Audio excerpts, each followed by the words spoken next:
Hello boys and girls, this is Mr. Macaulay and I'm going to do a quick presentation about animal adaptations. Adaptations are the unique qualities that animals have that help them fit into their environment, into their habitat. On the front slide here we have, for example, penguins who are actually birds, but they've lost their ability to fly, and that's a good thing because their food is underwater. They eat fish, so they have their wings have become flippers, and they have lots of body fat to keep them warm. We have a cactus who lives in the desert. Now, normally a cactus would be a good treat for any plant, any animal in the desert, but they develop these kind of spikes on the outside to stop animals from eating them. On the animals on the right side of the slide, we've got the cheetah, of course, which is so incredibly fast. They can run faster than any other land animal, but only for about a minute. They have developed very strong muscles, and they are very streamlined. On the other extreme, of course, is the turtle, so incredibly slow. He's got his bones and his home and his structure on the outside. His defense is he's going to hide inside. He's not going for speed at all. So different animals have taken different tactics in order to help them survive in their habitat. So one characteristic of life is that all living things can change to fit their environment, and that's what we call adaptations. They might be happy at one point, but if over time their environment changed, they also, over time, need to change so that they can better survive in their habitats. The one thing we're talking about here is it takes a long time. It's not like one day you're a bird and the next day you turn out to be a penguin. Like, this is something that happens over thousands and millions of years. So here are some questions we might ask. For example, why do geese fly south in the winter? And why do some plants have fruit? Why do giraffes have such a long neck? And why do tigers have stripes? All these are adaptations, things that have happened to these plants and animals to help them better live in their environment. So what are adaptations? Adaptations are inherited. That means you get them from your mom and dad. For example, a baby giraffe looks like their mom, has a long neck just like mom and dad. These adaptations help the animal or plant to survive, and if they survive, then they're going to be able to reproduce and make more copies of themselves and be successful. And there's a choice between the adaptation being something that is structural or something that is behavioral. Let's talk about those. So a structural adaptation is a change that will happen in the actual shape of the body. It could be how tall you are. It could be what type of hands you have. It could be the claws. It could be the color.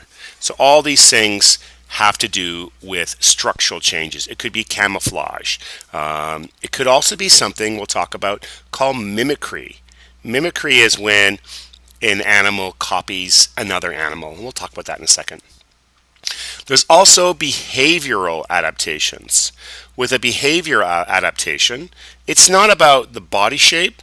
This time it's about how the animal acts or what the animal does.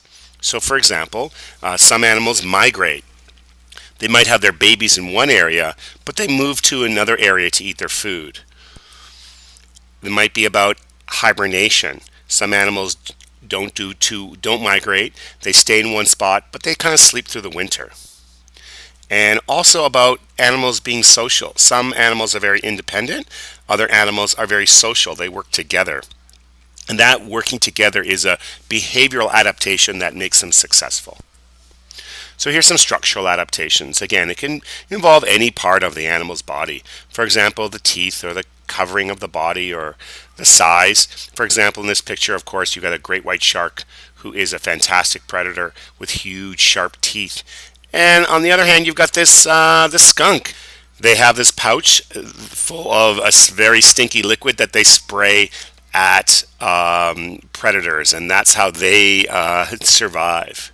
Here's an example of camouflage. Camouflage allows animals to blend in. You could be blending in because you're hiding, or you could be blending in because you're hunting. Here's a rabbit in a camouflage showing some examples of camouflage. This example of mimicry is when one animal or one organism pretends to be a more dangerous organism. For example, we have the owl on top. Owls eat birds, so birds stay away from owls. And here's a moth, and birds eat moths. But this moth has developed a very strange adaptation to look like an owl. It's pretending to be an owl, so birds stay away. And because of that, the moth is successfully survived and not eaten. On the bottom, we have an example on the left of a very dangerous poisonous snake.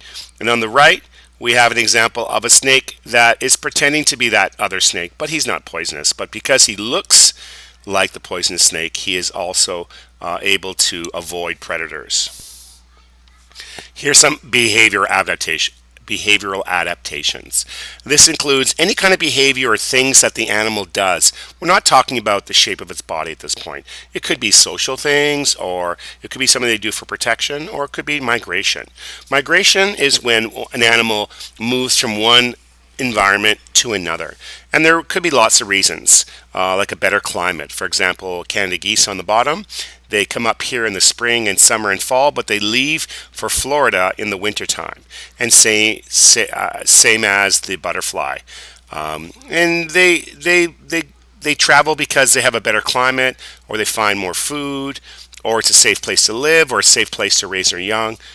Often a lot of animals go back to where they were born, for example, the salmon. Another kind of behavioral adaptation is hibernation, where animals sleep during the wintertime. And here's some examples of that. That's it. Okay. Hope you learned a little bit about adaptations. Good luck, boys and girls.